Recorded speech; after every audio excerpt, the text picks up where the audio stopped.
Oi, pessoal.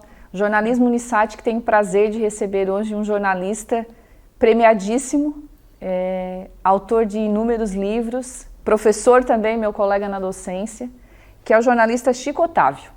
Chico, muito obrigada por aceitar esse convite de bater esse papo aqui com a gente do jornalismo da Unisat, que é aqui de Criciúma, no sul de Santa Catarina, e é um prazer poder conversar contigo. Poxa, o prazer é todo meu, uma honra aí estar conversando com vocês, com o pessoal de Santa Catarina. É um prazer grande. A gente tem discutido muito aqui nas aulas que nós trabalhamos, principalmente dos gêneros e formatos, a questão do livro-reportagem. Sim. Que é um grande trabalho teu, né? Os teus livros são grandes livros-reportagens. E eu queria, antes de começar falando da tua carreira, enfim, acho que a gente entrelaça isso, mas o que é desafiador para um jornalista quando se propõe a fazer um trabalho tão intenso como produzir um livro, por exemplo? Bom, primeiro, né, dizer a você que hoje, mesmo com a internet, com essas novas mídias, a gente tem sempre uma limitação de espaço. Eu sofri muito isso no tempo que eu era repórter de jornal impresso, clássico, né? Em que a gente tinha um espaço assim muito diminuto, sempre diminuto, né? O jornalista que apura muito sempre acha que precisa de mais espaço. E não sempre. E assim, o livro reportagem para mim foi um achado, uma conquista, né? Porque é a liberdade total de expressão. Você tem assim condições de fazer você mesmo determinar o número de páginas, né, dentro daquilo que você apurou e o que você acha que os leitores, em geral, têm capacidade de consumir. Então, para mim, essa foi a grande vantagem do livro-reportagem, né? Primeiro, essa coisa do espaço, né? Um espaço quase ilimitado.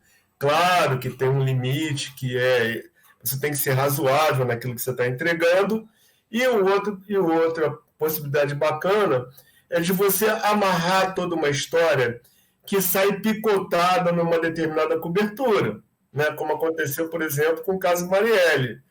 Eu acho que a nossa grande virtude, no caso do livro-reportagem, Mataram Marielle, e eu falo nossa porque eu dividi esse projeto com a Vera Araújo, né? Brilhante colega que cobre muito bem esse setor de segurança pública.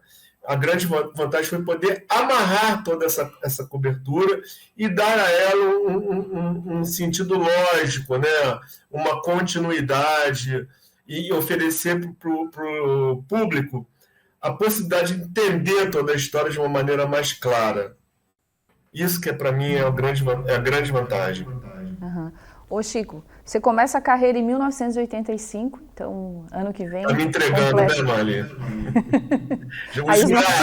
Os nossos cabelos brancos já não escondem mais as coisas. Não. Mas é uma carreira tão linda, e eu acredito que mereça ser ressaltado. Você começa a escrever no última hora, né? Isso. Depois passa para o Estado, o Estadão, o Estado de São Paulo, Jornal da Tarde, Agência Estado, o Globo. É uma carreira linda, você estava falando que se aposentou no ano passado. Foi.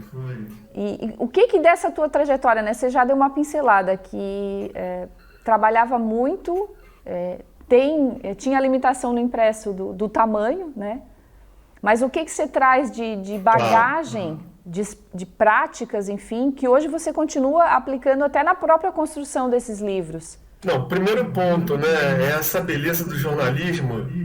E isso eu já li em algum lugar e achei uma figura de linguagem perfeita, que é te dar esse passaporte, né, para você, em nome, no meu caso, do leitor, né, na época que eu era do impresso, do público em geral, ir a lugares onde ele não pode ir.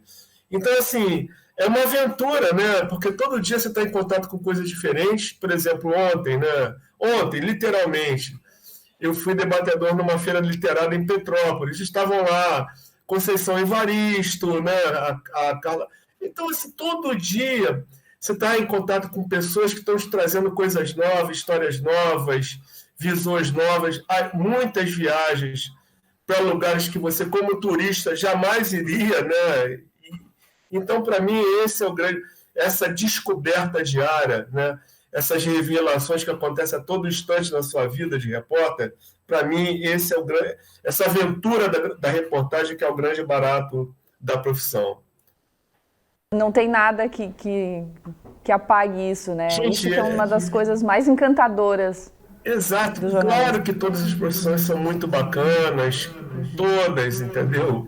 Desde do coletor de lixo até o, sei lá, o médico, o advogado, tudo tem seu mérito, né? Mas assim, qual é a outra profissão que oferece tanta possibilidade de você estar em contato com o mundo, com a vida, com as coisas, com as novidades, né?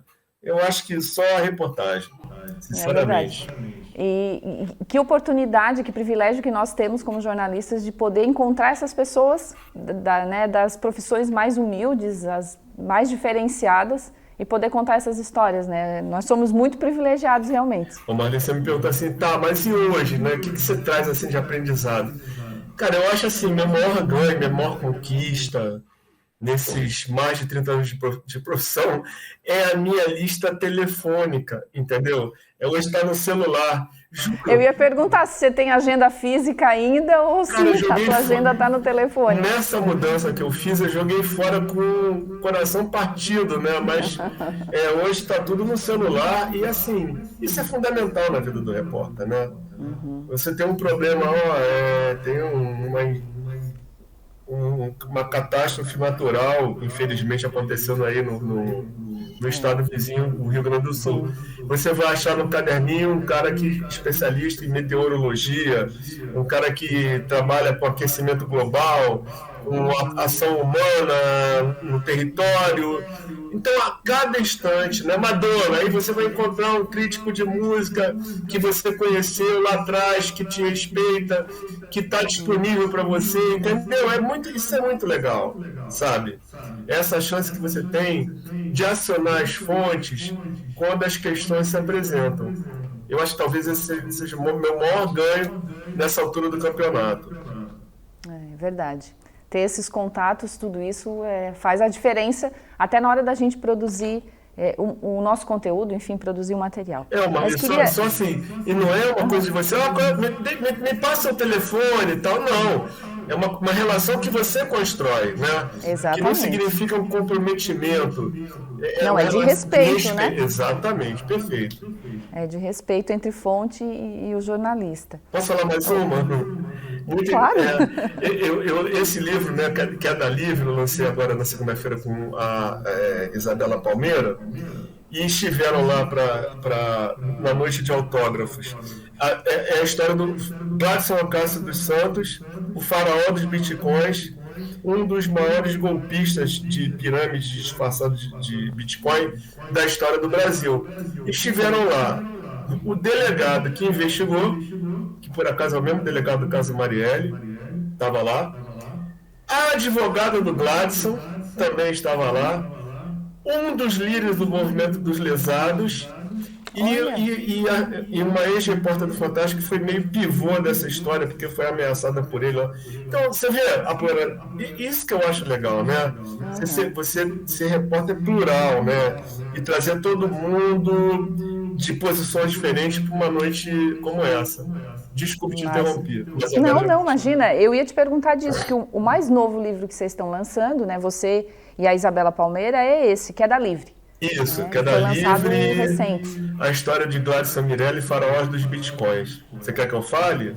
Eu queria que você falasse um pouquinho desse processo de produção, como é que ele inicia, como é que vocês, né, você, enfim, e eu vejo também que sempre você tenta trabalhar com uma parceira jornalista, com um jornalista. Adoro. É uma coisa construída em conjunto, mas como é que dá esse start? Vocês olham um assunto e dizem, poxa, isso rende.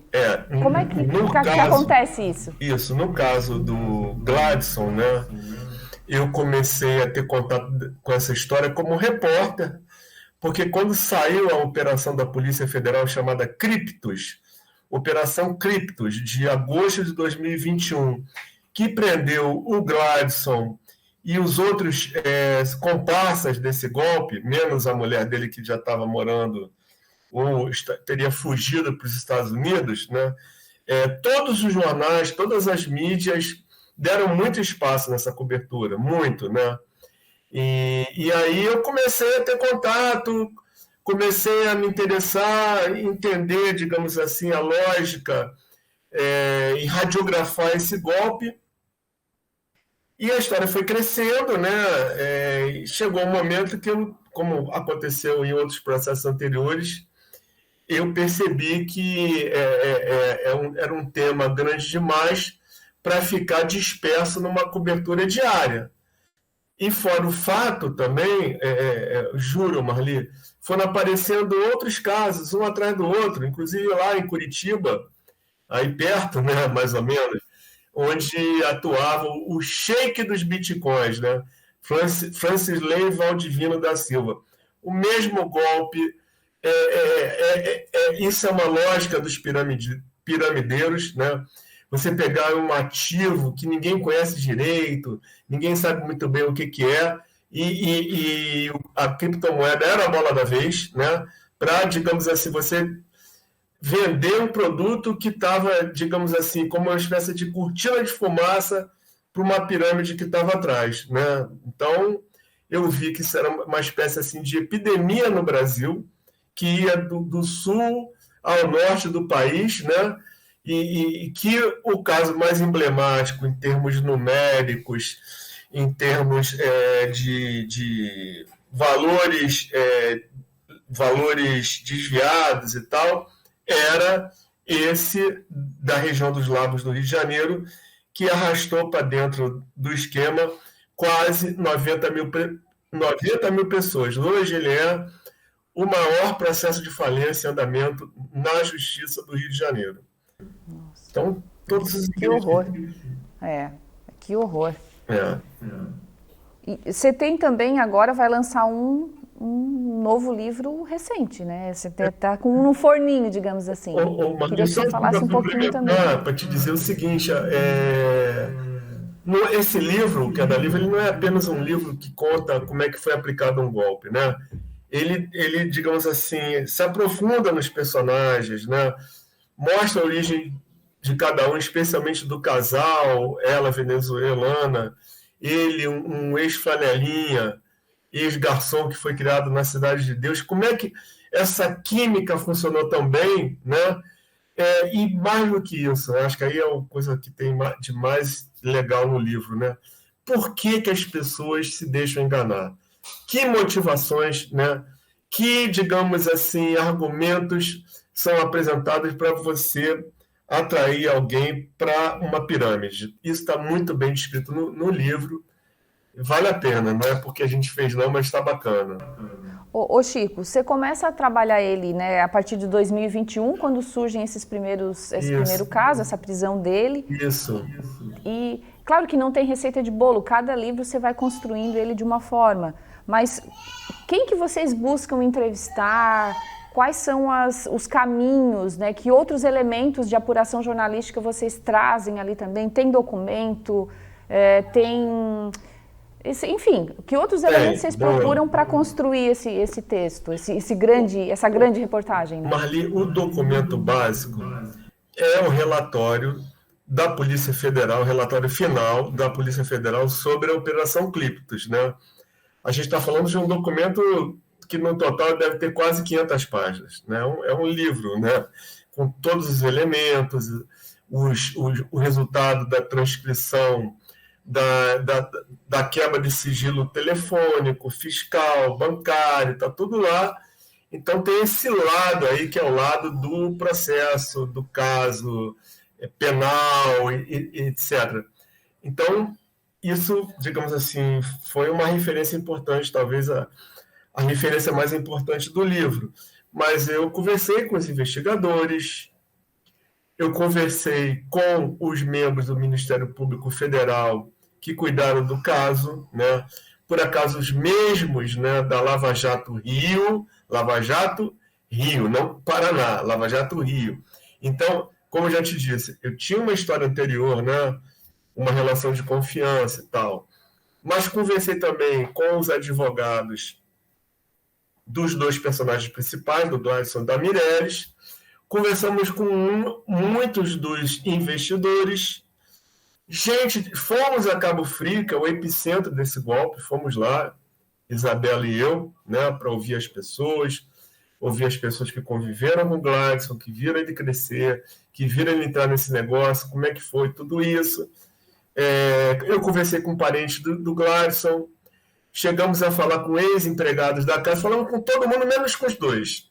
Os dois não quiseram nos atender, mas isso em nada prejudicou a qualidade do livro. Uhum.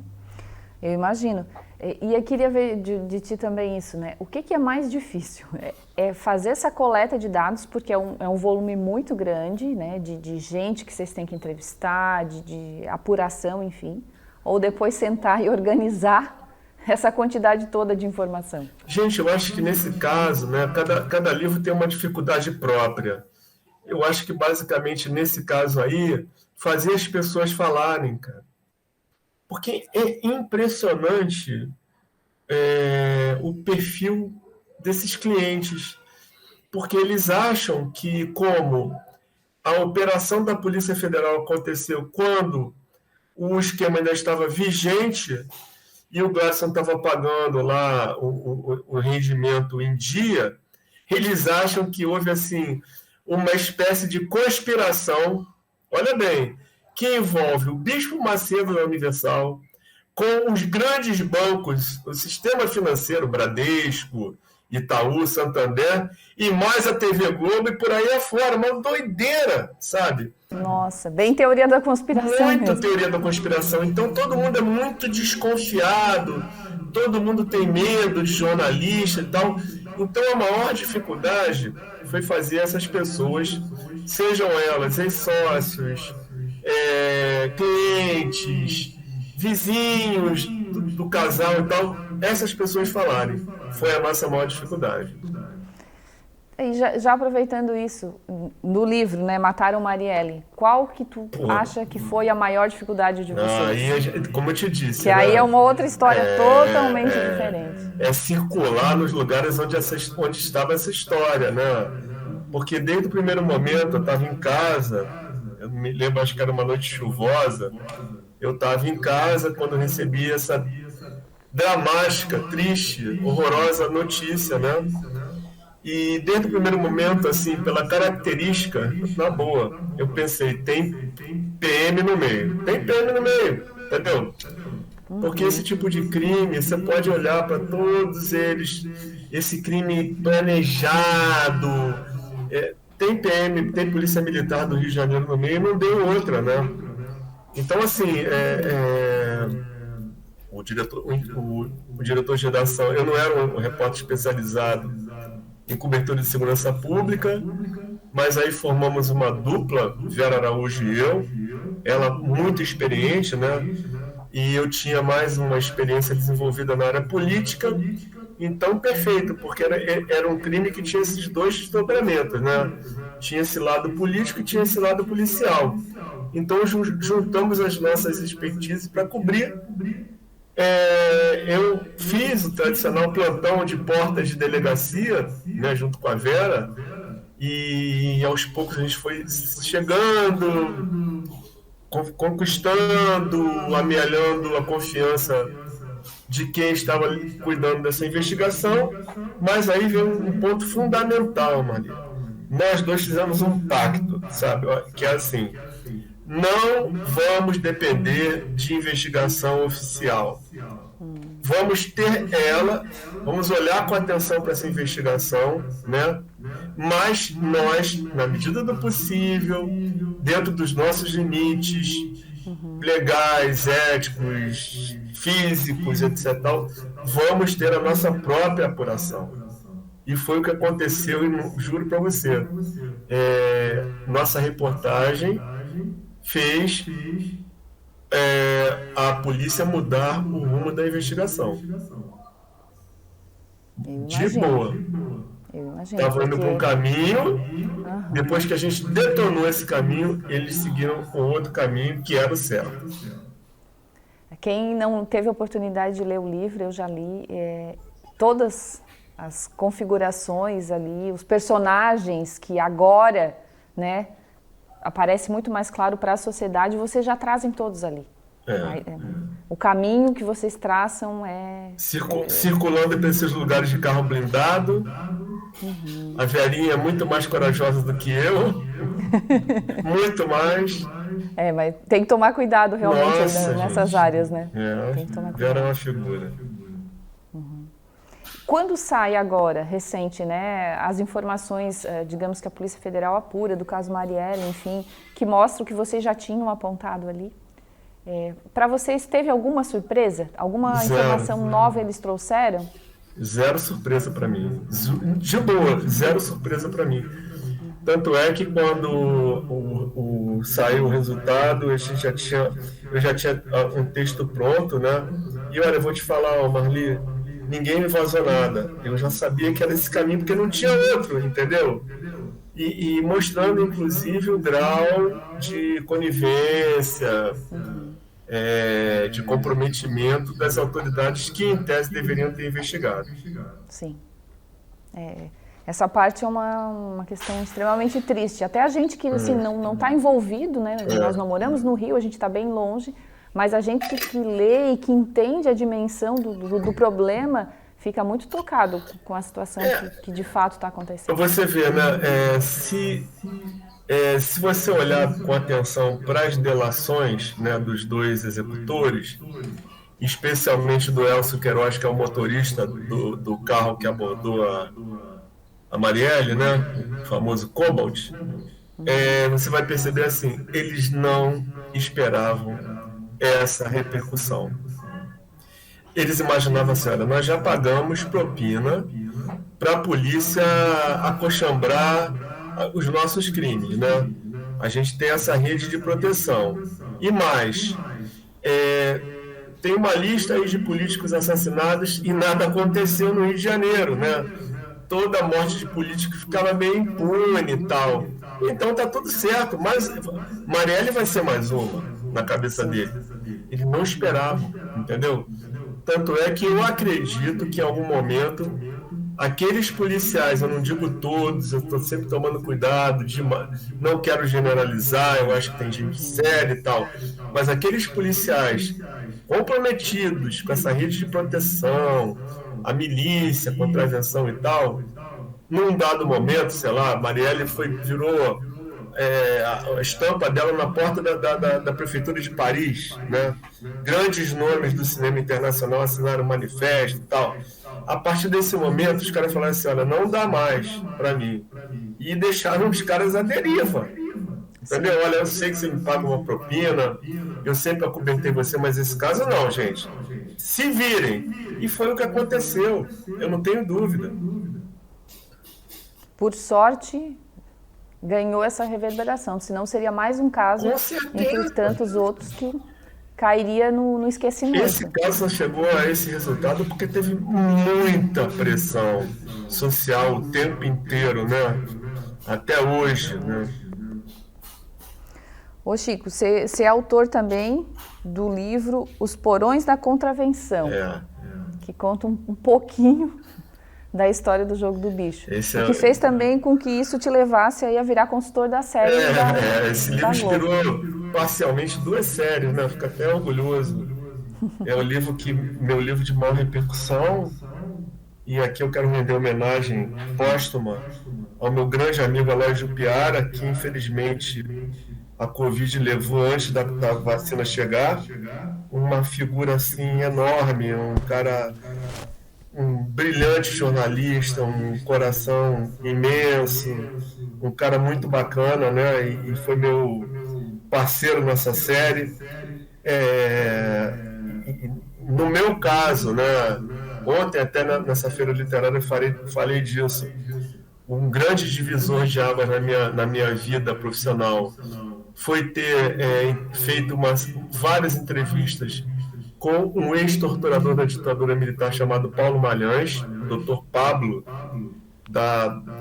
do Araguaia, da Casa da Morte de Petrópolis, do CIE, uma figura bárbara, assim, criminoso, terrível, que já estava aposentado quando nós dois, Juliana Dalpiva, sua conterrânea, e eu, conseguimos convencê-lo a contar o que ele tinha feito e visto e vivido, né? E assim, o que eu percebi? Que aí foi uma coisa muito minha, que ele, quando veio a redemocratização do país em 85, ele se sentiu traído pelo exército, né? Porque ele era um cara altamente operativo, um agente violento, e de repente, em 85, já no governo Sarney, ele é transferido para uma unidade de Salvador para trabalhar num setor burocrático. Então ele percebeu ali que era quase uma carta de demissão. Ele pediu a passagem para a reserva, ele disse que quando foi providenciar a aposentadoria dele, que tem um nome técnico, não puxaram nenhuma cadeira para ele sentar no Palácio Duque de Caxias, que é a sede do Exército no Rio de Janeiro. Ele ficou muito revoltado, né? Ele se sentia traído. Pô, eu salvei a pátria do perigo comunista e agora vocês fazem isso comigo? Então, quem deu acolhida, quem foi o porto seguro para o Paulo Malhães nesse período, né? Foi a contravenção, foi o crime organizado. Ele passou a servir ao crime organizado, né? E você vê numa história dessa que a motivação para a violência, para a tortura, não era só uma motivação ideológica. Era uma coisa de poder, uma coisa até econômica, né? De ganhos e tal. E aí eu percebi que vários outros agentes da repressão também haviam migrado para a contravenção. E aí eu falei, pô, tem uma história aí, né? Uma história. O faro jornalístico já pegou. Totalmente. E eu percebi também que, quer dizer, na verdade, nesse momento, né, eu já era muito amigo do Aloy, e o Aloy era o cara que mais entendia, na minha opinião, de escola de samba, né? Uma referência. E o Aloy veio trazer essa mesma história para mim, só que na outra ótica, né? Uma visão para dentro das quadras das escolas de samba. Porque você sabe muito bem que esses bicheiros viraram grandes patronos, né? Sim. Precisam das escolas de samba para se legitimar junto à sociedade e tal. Então, assim, a gente juntou esses dois conhecimentos. Inicialmente fizemos uma série para o Globo e, de novo, como eu contei aqui no início da nossa conversa, ficou pequeno, né? A gente teve uma semana de reportagem, que é uma coisa assim, já nesse período, acho que foi talvez 2013, por aí, a gente achou, é uma coisa rara de acontecer, uma série de uma semana, e mesmo assim a gente achou pouco, e aí veio a ideia do livro, né? Veio a ideia do livro e, pô, hoje, sei lá, o livro virou uma referência, cara. Sim. Na academia, todo mundo meio que olha esse livro aí com atenção. Dá um orgulho saber que o trabalho de apuração, de investigação de vocês resulta nesses materiais aí para instigar outras mídias também. E aí veio primeiro a série Dr. Castor, que tem até ali até uma certa veia cômica, né? E assim, o próprio diretor diz, olha, o seu livro foi uma referência central na série e tal. E depois eu recebi, deixa eu te dizer quando foi, 2022, o convite para trabalhar como consultor na série Vale o Escrito, né? Produzida pelo Conversas.doc do Pedro Bial, né? Sob a direção do Felipe Auí, né? E assim, eu juro para você, Felipe Auí e Ricardo Calil, né? Esqueci de falar aqui do Ricardo, que é um grande documentarista, os dois craques, assim, Ricardo e Felipe Auí, com quem eu já tinha trabalhado no Globo. Eu tive a oportunidade de participar atrás das câmeras, né? Coisa que eu nunca tinha feito antes. Vendo aí o desenvolvimento do projeto, não foi só, eu não negociei apenas as entrevistas dos bicheiros, mas também de delegados, de promotores, de juízes. Foi super legal e eu não esperava essa repercussão. Pô, o negócio bombou assim, bombou, impressionante. Que bom. Que legal. Ô Chico, no teu currículo também tem uma marca muito bacana que vencer prêmios ESSO, né? O prêmio ESSO é o nosso Oscar de jornalismo brasileiro. Como é que é conquistar esses prêmios, não só pelo prêmio em si, mas pela trajetória, né? E como é que você conseguiu chegar a essa marca tão bacana?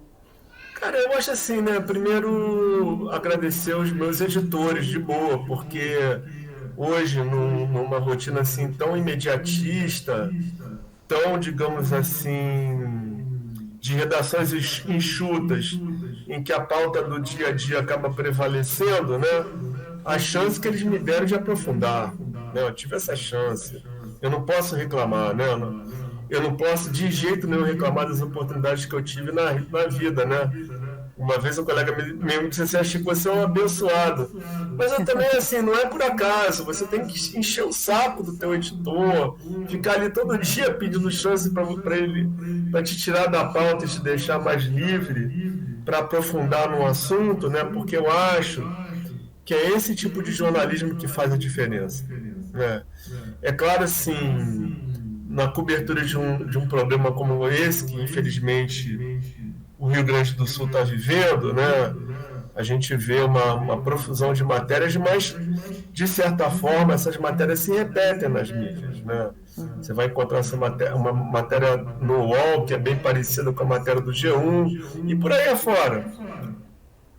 Ou a reportagem, né, especial, né, esse trabalho mais profundo, ele vai oferecer a esse veículo a chance de divulgar alguma coisa que só ele tem. É uma história própria que vai ficar marcada na trajetória dessa mídia e tal.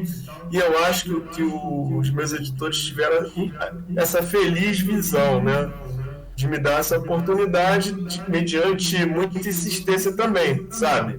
Sim. E eu acho que depois que eu ganhei esses prêmios, né, as portas das fontes se abriram com mais facilidade, né?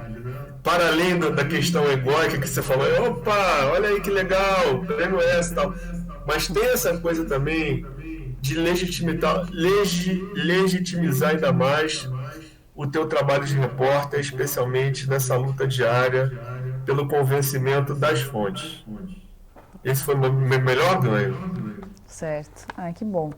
Ô Chico, queria que você deixasse aí um recado aí para algumas dicas, né? Você já falou de muitas coisas, essas últimas aí de persistir, de apostar na pauta, no assunto, né? De defender aquilo que você está produzindo para os editores também. Mas que outras dicas você daria para os nossos jovens acadêmicos, futuros jornalistas? Olha só, você me perguntou e eu acabei não respondendo. A gente vai lançar, eu falo a gente porque eu estou em parceria com outras duas colegas minhas queridas, Elba Boechat e Helenilce Bottari. Estamos lançando um livro no dia 27 de maio, aqui no Rio de Janeiro, editora Record, sobre os 30 anos do massacre, da chacina de Vigário Geral, na qual morreram 21 vítimas, né? E assim, que assim, eu fiquei, né, no meu caso, né, eu fiquei trabalhando com os depoimentos dos sobreviventes. Foi meu papel, assim, mais essencial no livro. Mas o que mais, digamos assim, me mobilizou, e eu acho que é um dos grandes diferenciais do livro, foi trazer um longo depoimento dado em mais de um encontro em que eu estava presente com um dos chacinadores, um dos principais chacinadores, que é o Neto, né? O Neto talvez para mim, com todos esses, todas as reticências, né? Ele é o grande personagem do livro, porque ele relata dando uma visão de quem estava ali com a arma na mão, sabe? E assim, a dica é essa. As grandes entrevistas, né, nessa, digamos assim, pensando no mercado, pensando dando aqui um valor econômico, né? Nessa questão daí da oferta e da procura, Quando você tem muita oferta de entrevistas, a procura é baixa, porque essas pessoas vivem falando por aí, então não vai ter novidade alguma. Mas quando você tem pouca oferta e muita procura, aí é que está o valor, aí que está o bom resultado. Eu acho que é isso que faz a diferença mesmo, né? É você conquistar um cara como esse, Neto, que nunca falou, como Paulo Malhães, um torturador que contou quem ele matou, depois que ele foi para a contravenção e tal, e detalhou as coisas todas. Isso que eu acho que, de repente, é o grande diferencial, né? É você conseguir trazer o depoimento de alguém que estava ali dentro do fato. Como foi também a série Vale do Escrito, né? Bernardo Belo, Xana, os contraventores falando das suas próprias histórias. Ah, bacana. Uma dica extremamente valiosa. Não Chico, é queria te fácil, não é agradecer. fácil, não é Não, fácil, não é conseguir fácil. essas fontes não é nada fácil, mas Claro, que graça teria se fosse, né? exatamente. Tem que persistir, entendeu? Exato. Não pode desistir no primeiro não. Não, claro. Como é que é? O não é do jogo, né? O não é do jogo. Isso. O não a gente já tem. Já tem, isso, Mike, isso aí. Chico, queria te agradecer a participação Valeu. aqui. Foi uma Foi um prazer honra. conversar contigo e a gente está aqui no Jornalismo Unisat, que é aberto. Quem sabe conseguimos te trazer um dia aqui para o sul de Santa Catarina para Opa, conhecer e participar, fazer esse bate-papo pessoalmente. que bacana. Tomara que a próxima uma conversa seja presencial. Que bom. Obrigado, Maria. Obrigada, um abraço. Até mais, pessoal.